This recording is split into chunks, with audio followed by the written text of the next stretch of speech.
مشہور مسئلہ ہماری تاریخ میں جب بھی ہم مذہبی علم کی تاریخ کا مطالعہ کرتے ہیں تو سامنے آتا ہے مسئلہ خلق قرآن، امام احمد بن حنبل کی ایک بے مثال قربانی۔ یہ اس مسئلے کا کیا پس منظر ہے، اور اس میں جو دو نقطہ نظر تھے، قرآن قدیم ہے یا مخلوق ہے، اس میں آپ کی کیا رائے ہے؟ یہ مسئلہ یہاں سے پیدا ہوا کہ جب ہم کہتے ہیں کہ قرآن کلام اللہ ہے تو اللہ تعالیٰ کی جو صفت کلام ہے وہ تو ازلی ہونی چاہیے نا، یعنی ایسا تو نہیں کہ اللہ تعالیٰ معاذ اللہ گونگے تھے اور کسی وقت بولے، تو ان کی کلام کی صفت تو ازلی صفت ہے اور قرآن اس کا ظہور ہے، تو پھر قرآن مجید کو مخلوق کیسے کہا جا سکتا ہے؟ یہاں سے یہ مسئلہ پیدا ہوا۔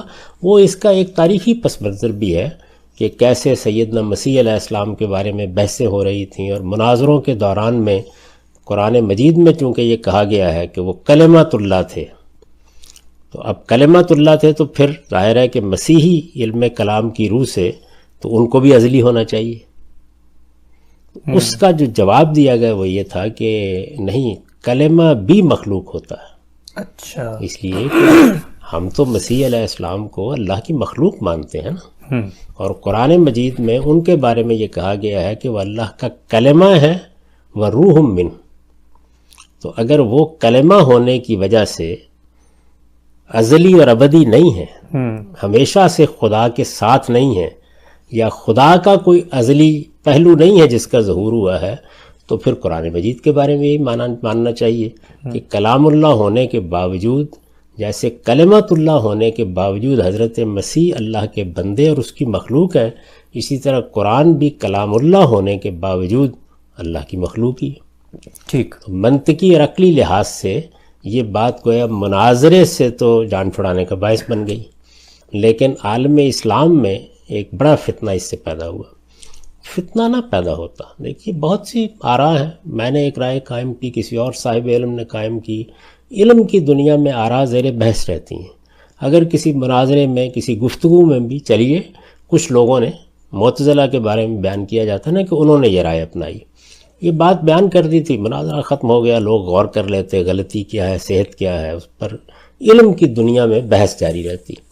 ہوا یہ کہ معتزلہ کو اقتدار حاصل ہو گیا۔ اقتدار کیسے حاصل ہوا؟ ظاہر عباسیوں کی سلطنت تھی، تو ان کے عباسی خلفاء مامون وغیرہ کے اوپر بہت زیادہ اثرات ہوئے۔ ان اثرات کا یہ نتیجہ نکلا کہ اس زمانے میں بادشاہ کا مذہب گویا سب کا مذہب ہوتا تھا، تو یہ کوشش کی گئی کہ لوگوں کو یہ عقیدہ منوایا جائے۔ پیچھے دین کی حمیت ہی تھی، پس منظر میں برا محرک نہیں ہے، حمیت یہ تھی کہ اچھا اسی عقیدے کے اظہار نے تو ہمیں مسیحیوں پر فتح دلوائی ہے، ورنہ تو مارے گئے تھے۔ یعنی اس سے تو گویا علم کی دنیا میں ثابت ہو گیا تھا کہ حضرت مسیح جو ہے وہ ازلی اور ابدی حقیقت ہے، اسی سے تو ہماری نجات ہوئی ہے، تو اب سب مسلمانوں سے یہ عقیدہ منوایا جائے۔ اصل میں یہاں سے اس فتنے کی ابتدا ہوئی۔ جب آپ کسی علمی چیز کو اس طرح منوائیں گے، یعنی حکومت کی طاقت اور زور سے محضر بھیجے گئے، علماء سے کہا گیا وہ اس پر دستخط کریں، اس بات کو مانیں، اس کی مزاحمت ہوئی۔ یعنی امام احمد بن حنبل نے بھی اصلاً جس چیز کی مزاحمت کی ہے اور جو ان کو تاریخ میں ایک غیر معمولی جگہ دینے کا باعث بن گئی، وہ یہ چیز تھی کہ جن عقائد کو اللہ تعالیٰ نے بیان کر دیا، جو مسلمانوں کے عقائد ہیں، مسلمان ہونے کے لیے وہ عقائد کافی ہیں۔ وہ 5 ہی چیزیں ہیں: اللہ پر سچا ایمان، آخرت پر سچا ایمان، فرشتوں پر ایمان، پیغمبروں پر ایمان، اللہ کی کتابوں پر ایمان۔ یہ بات خود رسول اللہ نے واضح کر دی، یہ قرآن نے واضح کر دی۔ یہ آپ ایک نئے عقیدے کو منوانے کیوں چل پڑے؟ تو کسی عقیدے یا کسی تعویل یا کسی تعبیر کو اگر آپ حکومت کی طاقت سے منوانا چاہیں گے تو یہ چیز اس آزادی کے خلاف ہے اور ان حدود سے بھی تجاوز ہے جو اللہ نے مقرر کر دیے ہیں اور جو اللہ نے عطا فرمائی ہے۔ اس کی مزاحمت کی انہوں نے، بہت شان کے ساتھ کی، کوڑے کھائے، سزا بھگتی، اور پھر اللہ تعالیٰ نے کرم فرمایا کہ آنے والے خلفاء جو تھے وہ خود ان کے معتقد ہو گئے۔ یہ حقیقت میں معتزلہ کی اس غلطی سے ہوا۔ اس وجہ سے میں ہمیشہ توجہ دلاتا ہوں کہ آپ نے کوئی رائے قائم کی ہے، ہو سکتا ہے آپ کی جو رائے ہے، میں نے خود پورے دین کی ریکنسٹرکشن کا، پورے دینی فکر کی یعنی دین تو اللہ کا دین ہے، وہ ابدی حقیقت ہے، لیکن جو دین کا فکر ہے، ریلیجیس تھاٹ، وہ انسانی کام ہوتا ہے، اس کی کنسٹرکشن کا کام پورا کر دیا ہے۔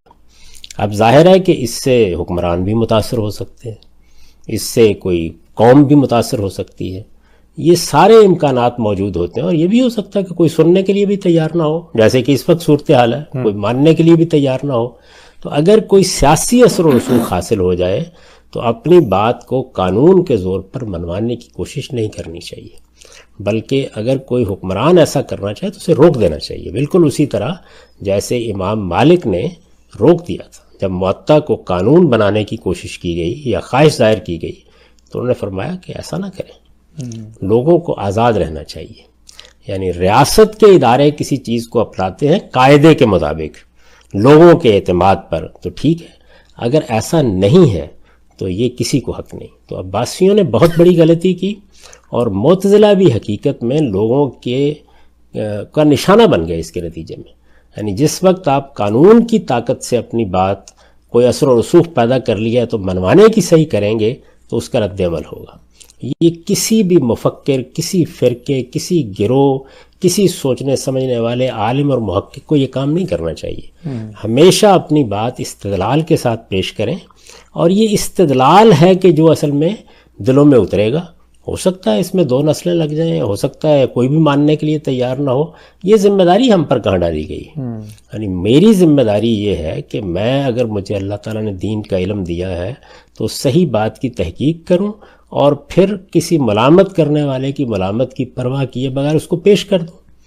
ماننا نہ ماننا لوگوں کا کام ہے، تو اس کو کبھی بھی قانون کی طاقت سے منوانے کی کوشش نہیں کرنی چاہیے۔ میں تو یہ سمجھتا ہوں کہ اگر میری رائے وہی ہوتی جو معتزلہ کی رائے ہے اس وقت، اور امام احمد بن حنبل نے جو موقف اپنایا تھا وہ سامنے آتا، تو میں امام احمد بن حنبل کا ساتھ دیتا، اس لیے کہ یہ بات کہ آپ کسی صحیح بات کو بھی قانون کی طاقت سے منوانے آپ کو نہیں دیا۔ ٹھیک، تو ہم سب نتیجے کے اعتبار سے آج ہم مثلا قرآن کو کیا کہیں گے؟ کلام ہے، مخلوق ہے؟ ہمارا نقطہ نظر کیا ہے اس وقت؟ میرے نزدیک اس کے 2 پہلو ہیں اور وہی رکھنے چاہیے۔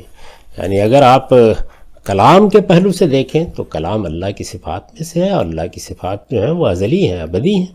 یعنی ایسا نہیں کہ اللہ کی کوئی صفت کسی خاص دن پیدا ہوئی، اور یہ بھی نہیں ہے کہ وہ ایک دن ختم ہو جائے گی۔ اللہ تعالیٰ اپنی ذات و صفات کے ساتھ هو الاول والآخر والظاہر والباطن ہے، تو یہ تو سب مانتے ہیں۔ تو اللہ تعالیٰ نے جب ایک خاص وقت میں یہ کتاب اتاری، تو جس طرح میں آپ تصنیف کرتے ہیں تو تصنیفی عمل جو ہے وہ ہماری اسی صلاحیت یا صفت کا ظہور ہوتا ہے، تو یہ ظہور ہو گیا۔